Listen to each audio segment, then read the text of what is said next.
السلام علیکم میرے پیارے دوستو۔ زندگی میں کبھی کبھی ایسا وقت آتا ہے جب انسان چاروں طرف سے مایوسیوں میں گنر جاتا ہے۔ دل کرتا ہے کہ چیخیں روئیں اور بس سب کچھ چھوڑ کر بیٹھ جائیں۔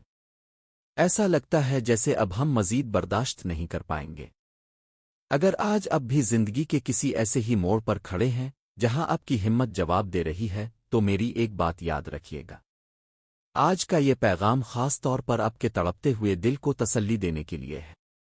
آج ہم بات کریں گے اس صفت پر جو بظاہر کڑوی ہے لیکن اس کا پھل اتنا میٹھا ہے کہ آپ کی سوچ بھی وہاں تک نہیں جا سکتی۔ جی ہاں، آج کا ہمارا موضوع ہے صبر۔ لوگ اکثر کہتے ہیں صبر کرو، لیکن کوئی یہ نہیں بتاتا کہ صبر کرنا کتنا مشکل ہوتا ہے۔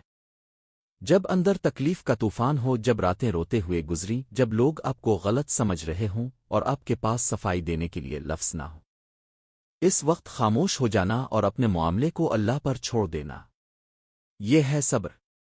صبر کا مطلب یہ ہرگز نہیں کہ آپ کمزور ہیں۔ صبر کا مطلب یہ ہے کہ اپنی طاقت سے زیادہ اپنے رب کی لاٹھی اور اس کے انصاف پر بھروسہ کر لیا ہے۔ قرآن پاک میں اللہ سبحانہ و تعالیٰ کا ایک بہت بڑا اعلان ہے، ایک ایسی آیت جو اکیلے انسان کے لیے کائنات کا سب سے بڑا سہارا ہے۔ اللہ فرماتا ہے الف، بے شک اللہ صبر کرنے والوں کے ساتھ ہے۔ سوچئے، کائنات کا مالک جو ہر چیز پر قادر ہے، وہ کسی بادشاہ طاقتور کے ساتھ ہونے کا اعلان نہیں کر رہا، بلکہ وہ کہہ رہا ہے کہ میں اس کے ساتھ ہوں جو صبر کر رہا ہے۔ جب اللہ آپ کے ساتھ ہو گیا تو پھر دنیا کی کوئی طاقت آپ کو ہرا نہیں سکتی۔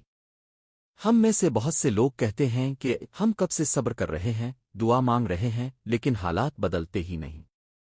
میرے عزیز دوستو، یاد رکھیے، اللہ کے ہاں دیر ہے، اندھیر نہیں۔ صبر کا ایک مطلب یہ بھی ہے کہ اللہ کے فیصلے پر راضی ہو جانا۔ کبھی کبھی ہم جس چیز کے لیے رو رہے ہوتے ہیں وہ ہمارے حق میں بہتر نہیں ہوتی۔ ہم صرف آج کا دیکھ رہے ہیں، لیکن اللہ ہمارا آنے والا کل دیکھ رہا ہے۔ وہ ہمیں اس چیز سے بچا لیتا ہے جو آگے جا کر ہمیں برباد کر سکتی ہے۔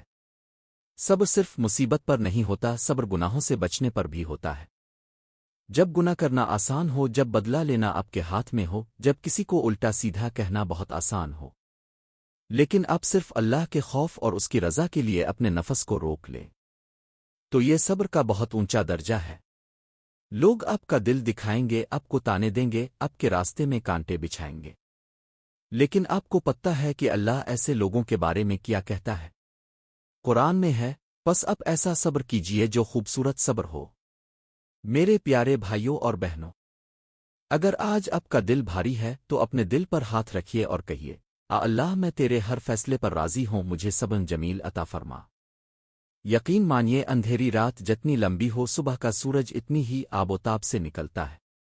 آپ کی زندگی کی صبح بھی بہت جلد ہونے والی ہے۔ گھبرائیے مت، اللہ دیکھ رہا ہے اور وہ بہت جلد آپ کی زندگی کو خوشیوں سے بھر دے گا۔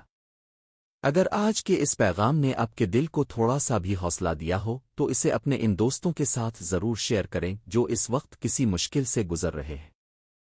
کیا پتہ آپ کا ایک شیئر کسی گرتے ہوئے انسان کو سنبھال لے۔ اللہ آپ سب کو صبر جمیل اور اس کا بہترین اجر عطا فرمائے۔ ملتے ہیں اگلی ویڈیو میں، تب تک کے لیے اپنا بہت خیال رکھیے گا۔ اللہ حافظ۔